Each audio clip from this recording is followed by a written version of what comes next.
교수님 안녕하세요. 네, 안녕하세요. 네, 반갑습니다. 교수님 잠시 소개 좀 부탁드릴 수 있을까요? 네, 저는 한국항공우주연구원 UST 캠퍼스 항공우주시스템공학 교수를 맡고 있는 김혜동 교수입니다. 네, 교수님 만나서 반갑습니다. 네, 반갑습니다. 개봉을 앞두고 있는 승리호라는 영화 아시죠, 교수님? 네, 들어봤습니다. 네, 이미 제작팀에서 교수님께 자문을 구했다는 소문을 듣고 네. 제가 이렇게 찾아왔는데요. 바로 이 영화 승리호의 주요 소재가 우주 쓰레기라고 해서 전문가이신 교수님의 인터뷰를 위해서 이렇게 찾아오게 되었습니다. 우선 지구에도 미세 플라스틱, 해양 쓰레기 등의 다양한 문제가 많은데 이 우주 쓰레기 좀 생소한 것 같아요. 그래서 어떤 걸 보고 우주 쓰레기라고 하는지 좀 먼저 설명을 해주실 수 있을까요? 우선 우주 쓰레기라고 하는 거는 자연적으로 지구 주위 우주에 있는 것은 아니고요. 네. 인간이 만들어낸 물체가 지구 주위 우주 공간에 쓸모없이 버려져 있는 모든 것들을 우주 쓰레기라고 얘기를 합니다. 예를 들어서 인간이 만들어서 우주를 보내는 것이 무엇이 있을까요? 가장 대표적인 게 인공위성이 있겠죠. 네. 그리고 인공위성을 보내기 위한 우주 로켓이 있습니다. 그래서 우주 로켓에 실려서 인공위성이 지구 주위 우주로 날아가게 되는데 날아간 인공위성들이 자기가 해야 될 일을 모두 마치고 난 다음에 우주 공간에 머물게 되면 그것이 결국 우주 쓰레기가 되겠죠. 우리가 자동차 생각하면 자동차를 다 쓰고 난 다음에 수명이 다 되고 난 다음에 버리지 않으면 길가에 방치되게 되면 쓰레기가 되는 거나 마찬가지가 되겠습니다. 그리고 버려진 인공위성뿐만이 아니라 버려진 인공위성들끼리 부딪혀서 발생하는 모든 부스러기들, 그 다음에 인공위성들하고 우주 로켓하고 또 부딪혀서 부스러기가 만들어질 수가 있습니다. 네. 그런 것들도 우주 쓰레기가 될 수가 있고, 심지어는 우주인들이 우주 공간에서 우주 유영을 하면 필요한 도구들이 있겠죠. 네. 스패너라든지 그런 것들을 잘못해서 놓칠 수가 있습니다.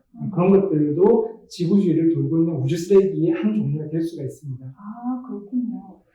그런데 그러면 이 우주 쓰레기 지금 저희 눈에 보이지도 않고 하는데 어떤 문제점이 있는 걸까요? 일단 그 인공위성들이 버려지거나 그다음에 인공위성들끼리 부딪혀서 생겨지는 부스러기들은 원래 인공위성이 가지고 있는 어마어마한 큰 속도를 가지고 움직이고 있었던 것들입니다. 네. 예를 들어서 지구 주위의 낮은 궤도, 고도가 2000km 이하에 움직이고 있는 인공위성들은 초속 약 7.5km에서 초속 8km의 어마무시한 속도로 돌고 있는 것들입니다. 그러니까 1초에 약 7.5km를 날아다니는 속도라고 생각하시면 되겠죠. 네. 그런 것들이 지구주위를 돌아다니고 있으니까는 네. 무엇인가에 부딪히게 되면 그 속도가 굉장히 빠르기 때문에 발생하는 충격량이 엄청나게 됩니다. 교수님, 이렇게 위험한 문제를 일으키는 우주 쓰레기를 처리하는 방법에는 어떤 것들이 있을까요? 네, 지금까지 우주 쓰레기를 처리하는 방법은 아이디어 차원에서 여러 가지 나온 것들이 있습니다.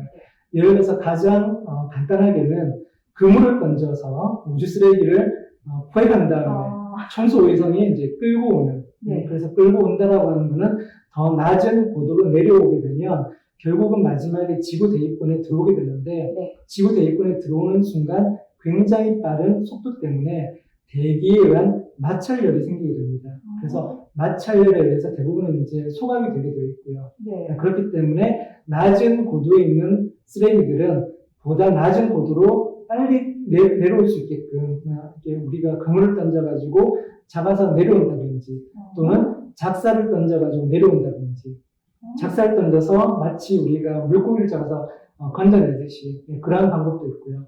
또는 로봇팔을 이용해서 우주 쓰레기를 붙잡은 다음에 청소위성이 가진 추력의 힘을 가지고 다시 내려오는 방법도 있습니다. 그런 방법도 있고 반면에 높은 곳에 있는 인공위성들, 예를 들어서 정지궤도 위성 같은 경우는 워낙 높은 곳에 있기 때문에 지구 대기권까지 끌고 내려오는 비용이 더 비쌀 수가 있습니다. 네. 그러한 경우에는 정지위성이 가지고 있는 마지막 연료를 다 쓰지 않고 오히려 고도를 더 높은 곳으로 올려보내는 약 한 150km에서 300km 가까이 고도를 높이게 되면 원래 있던 지구 정지 궤도에 인공위성을 새롭게 넣고 쓸 수가 있겠죠. 대신에 우리가 이제 다 쓰고 난 정지위성 같은 경우는 고도 높이 상태에서 우리가 버리게 되면 그냥 거의 영원히 수백 년 동안의 지구 주위를 떠돌게 됩니다. 우리가 그러한 곳을 우주 무덤이라고 부르게 됩니다. 그래서 그 우주 무덤으로 정지궤도 위성 같은 경우는 올려보내는 방법이 있습니다.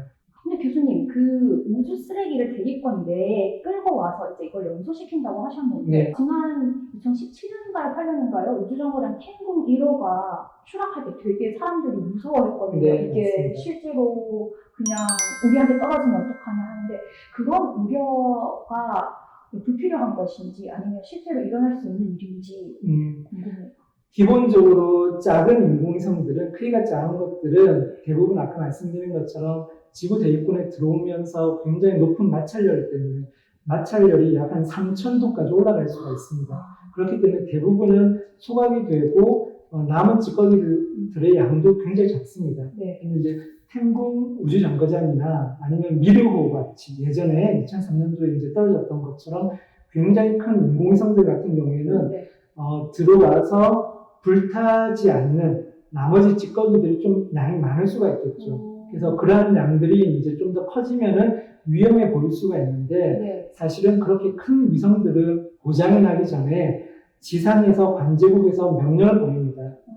맨 마지막에 혹시라도 모를 남은 찌꺼기들이 보통은 넓은 바다, 예를 들어서 태평양이라든지 아니면 인간이 거주하지 않는 사막 지역이라든지 그러한 인간이 모여있지 않은 영역에 혹시라도 불타지 않은 나머지 찌꺼기들이 이렇게 떨어지게끔 네. 거꾸로 우리가 계산을 해서 맨 마지막에 대기권에 들어오는 시점을 유도를 합니다. 그렇게 되면은 결국은 마지막에 혹시 모를 찌꺼기가 인간이 살지 않는 곳에 머무르기 때문에 그렇게 위험해 보이지 않을 수가 있는데, 탱궁 정거장 같은 경우에는 마지막에 고장이 나버렸습니다. 네. 그래서 지상에서 탱궁 정거장이 마지막에 안전하게 지구 대기권으로 들어오는 경로를 정해서 명령을 통해서 그렇게 들어올 수 있게끔 유도할 수 없는 상황이었기 때문에 우리가 대략적으로나마 이것이 마지막에 가장 마지막 순간까지 어디에 이렇게 찌꺼기들이 떨어질 수 있을 것인지를 예측하기가 굉장히 어려웠습니다. 그렇기 때문에 혹시라도 그 작은 찌꺼기들이 서울의 한복판에 떨어지면 어떻게 될 것인가, 네. 뭐 그런 어떤 우려 때문에 고민이 많았었는데요. 네. 다행히 마지막에 떨어진 지점이 중남미 근처의 바닷가에 이제 대부분 떨어져가지고 피해가 있었던 그 보고는 없었던 것으로 알려져 있습니다. 아, 그렇군요. 네, 교수님. 제가 예전에 인터뷰 하신 거를 네. 찾아봤는데, 그 우주 청소 위성을 개발하고 이제 발사를 해서 뭐 테스트를 하는 걸 2020년을 목표로 삼으셨더라고요. 근데 지금 뭐 코로나도 있고 여러 가지 제약들이 많아서 그 연구가 어디까지 진행되었는지 좀 알고 싶거든요. 네. 원래 저희가 개발하는 건 2020년까지 개발을 하고, 그 다음에 2021년 정도에 한국형 발사체, 우리나라에서 만들고 있는 우리나라의 우주 로켓에 실려서 우주로 발사하는 것을 생각하고 있었습니다. 그런데 코로나 때문에 인공위성을 만드는 일부 부품 같은 경우에 우리가 다 만들지 못하고 해외로부터 수입을 해야 될 상황들이 있습니다. 그러한 부품들이 시간에 맞춰가지고 수입이 안 되는 경우도 발생을 하고, 그 다음에 우리가 다른 곳에 기술진하고 협력을 또 필요로 하는 것들이 있는데, 다른 나라 기술진하고 우리가 협력하는 문제도 좀 지연이 된 부분들이 있죠. 그래서 지금은 저희가 2021년까지 발사하기보다는 2021년까지 자그마한 청소 위성의 기술을 우리가 만들기 위한, 저희가 아까 설명드린 것처럼 청소 위성의 가장 핵심 기술은 우주 쓰레기에 다가가는 랑데비 기술, 그 다음에 우주 쓰레기에 다가간 다음에 우리가 포획하기 위한 도킹 기술이 필요합니다. 그 기술을 먼저 검증할 수 있는 위성을 2021년까지 발사하는 걸 목표로 하고 있는데, 그것이 한국형 발사체가 언제 발사하는지에 따라 가지고 다소 좀 일정이 변경이 될 수 있겠습니다. 네, 알겠습니다. 교수님께서는 정말 명실상부 대한민국 우주 쓰레기의 최고 전문가신데요. 어떤 계기로 이렇게 우주 쓰레기에 관심을 갖고 연구를 하시게 됐는지 궁금해요. 네, 제가 우주 쓰레기에 관심을 가질 수밖에 없었던 그 이유가 있는데요. 네. 제가 한국항공우주연구원에 입사를 해서 한 일은 뭐냐 보면은 인공위성을 운영하는 소프트웨어, 우리가 관제 시스템이라고 그러는데 관제 시스템 개발에 참여를 했습니다. 네. 그래서 제가 만든 관제 시스템을 가지고 인공위성을 운영하는 관제소에서 근무를 했었습니다. 그때 2007년도 1월에 중국에서 자기네들 인공위성을 지상에서 쏘아올린 미사일을 가지고 맞춘 일이 있었습니다. 네. 그래서 사실 우주 무기에 대한 시험이었었죠. 그래서 그때 당시 제가 항우연의 관제소에서 아리랑 위성 1호와 2호의 운영을 맡고 있었는데요. 네. 우리 위성들하고 그때 당시 중국 위성이 부서짐으로 인해 가지고 만들어진 많은 우주 쓰레기와 충돌 위험이 있는지 없는지를 분석하기 시작했습니다. 아, 그래서 그 일을 계기로 제가 이제 우주 쓰레기가 앞으로도 굉장히 위험하겠구나. 우리 인공위성을 안전하게 운영하는 데 있어가지고 위험 요소가 될 수 있겠구나 생각이 들어가지고 국내에서 거의 처음으로 우주 쓰레기에 대한 연구를 시작을 하게 되었습니다. 교수님 마지막으로 우리 UST 학생들이나 아니면 UST 채널을 구독하시는 분들께 하실 말씀이 있으시다면요? 그 우주 쓰레기와 관련된 영화도 개봉된다 그러고 우주 쓰레기와 관련된 많은 연구를 해왔습니다. 그 연구하는 과정 중에 UST의 그 석사, 그 다음에 박사 과정 학생들을 같이 지도를 했고요. 그리고 그 프로젝트를 같이 연구를 한 다음에 졸업을 한 박사 학생이 또 항공우주연구원에 취직이 돼서 우주 쓰레기 위험에 대한 분석 연구를 또 수행하고 있습니다. 제 제자가. 그래서 그런 것들을 보면 굉장히 보람을 느끼고 있습니다.